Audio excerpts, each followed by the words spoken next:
benar kata Rasulullah, hari ini Pak, di tubuh kerajaan Arab Saudi sudah mulai kuat-kuatan.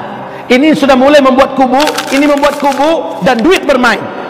Pasukan-pasukan bayaran sudah mulai disewa di mana-mana. Chaos dan keributan dirancanakan. Susah keadaan Raja Salman sekarang ini Bapak. Sudah ada rencana perebutan kekuasaan, bahkan ada upaya memberacuni dan membunuh Raja Salman.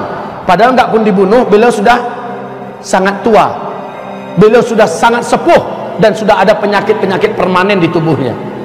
Tapi begitulah Pak, tidak ada seorang pun dari mereka bertiga yang berkuasa, karena Al-Mahdi lah yang akan memimpin. Menandakan apa ini? Dekat atau jauh lagi? Camkan ini baik-baik.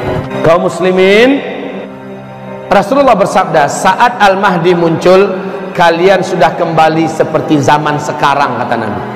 Kalian akan berperang bersama Al-Mahdi menggunakan pedang, menggunakan panah, menggunakan tombak, dan kalian akan berlari berjalan di atas kaki kalian. Kalian akan menunggang kembali kuda-kuda perang kalian. Thumma udtum min haitsu bada'tum wa udtum min haitsu bada'tum wa udtum min haitsu bada'tum. Saat Al-Mahdi muncul, kondisi kalian ketika itu sudah kembali secara total dan sempurna seperti hari ini, kata Rasulullah sallallahu alaihi wasallam. Kita dipaksa oleh Allah hidup menjadi manusia seperti zaman dulu, serba manual. Kaum muslimin, Al-Mahdi akan muncul. Dan Rasulullah bersabda, beliau munculnya di Mekah. Al-Mahdi munculnya nanti di Mekah. Tepatnya seorang lelaki dari Madinah dikejar oleh 300 orang pasukan darat berjalan kaki dari Damaskus. Mereka digelari dengan pasukan Sufyani, sejumlah 300 orang. Dikejar laki-laki yang ada di Madinah ini. Ciri-cirinya melengkapi seluruh ciri-ciri yang ada pada Al-Mahdi. Laki-laki ini tahu bahwa dia yang dimaksud, dia pun lari. Saat dia meninggalkan Madinah, melintasi Zulhulaifah, lalu lewat Al-Baida dan terus menuju Mekah, mereka 300 orang yang mengejar sampai di Al-Baida. Al-Baida adalah perbatasan antara Mekah dengan Madinah, ya. Kota kecil ini Pak, masuklah 300 orang itu di situ. Allah jadikan gempa, kemudian terbelahlah tanah di Al-Baida. Satu kota itu, gedung-gedungnya, pasar-pasarnya tenggelam masuk ke dalam tanah. Termasuk 300 orang yang ada mengejar tadi tenggelam seluruhnya, kecuali hanya satu orang disisakan oleh Allah untuk memberikan kabar kepada orang-orang di belakangnya, kami tenggelam di Al-Baida.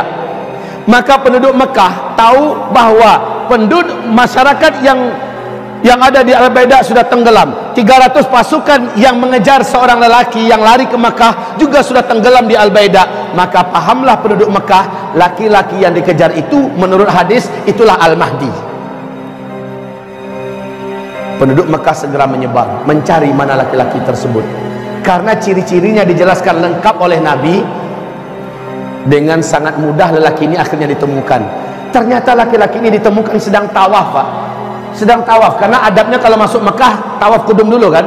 Dia tawaf duluan, tawaf walaupun nunduk-nundukkan muka, nggak kepengen ketahuan. Nah kaum muslimin, ini Al-Mahdi malah menyembunyikan wajahnya. Tapi ditangkap oleh orang beriman. Kawan-kawan, ini dia lelakinya. Dipaksa untuk mau menerima baiat. Mula-mula dia tidak mau, dia menolak, dia minta waktu. Di malam harinya kata Rasulullah sallallahu alaihi wasallam, fa aslahahu Allahu fi lailatin. Allah pun mengislah keadaannya dalam satu malam.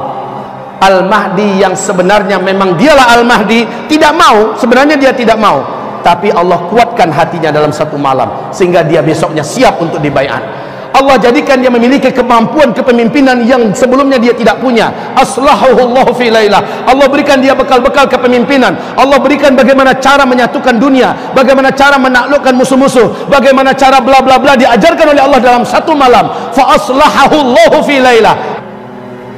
Di Mekah, tepat di antara rukun Hajar Aswad dengan Maqam Ibrahim, disitulah dia menerima baiat. Kaum muslimin, selanjutnya menjelang Al-Mahdi keluar, akan wafat terlebih dahulu seorang raja Arab penguasa Mekah dan Madinah. Mekah Madinah itu di mana letaknya? Saudi, bukan di Kuwait, bukan di Uni Emirat Arab, di Saudi. wafat seorang raja Arab. Wafat seorang raja Arab. Saya bacakan hadisnya berikut ini. Yaqtatilu inda kanzikum thalathah. Apa arti thalathah? Akan saling bergaduh, akan saling ribut, akan saling bercanggah, akan saling bertengkar, jatuh menjatuhkan, bahkan mungkin mengarah kepada perang. 3 orang putra khalifah atau putra raja ketika meninggal seorang raja pemimpin Mekah Madinah, la yasiru ila wahid minhum, tidak seorang pun dari mereka bertiga itu yang benar-benar akan memimpin Mekah Madinah. Sebab apa? Rasul bersabda, kepemimpinan Mekah Madinah akan langsung digenggam dan dipegang oleh keturunan kandungku dari ahlul baitku, Al-Mahdi. Raja apa yang meninggal di Arab Saudi kemarin? Raja Abdullah, dalam usia 90 tahun, bulan Januari 2015.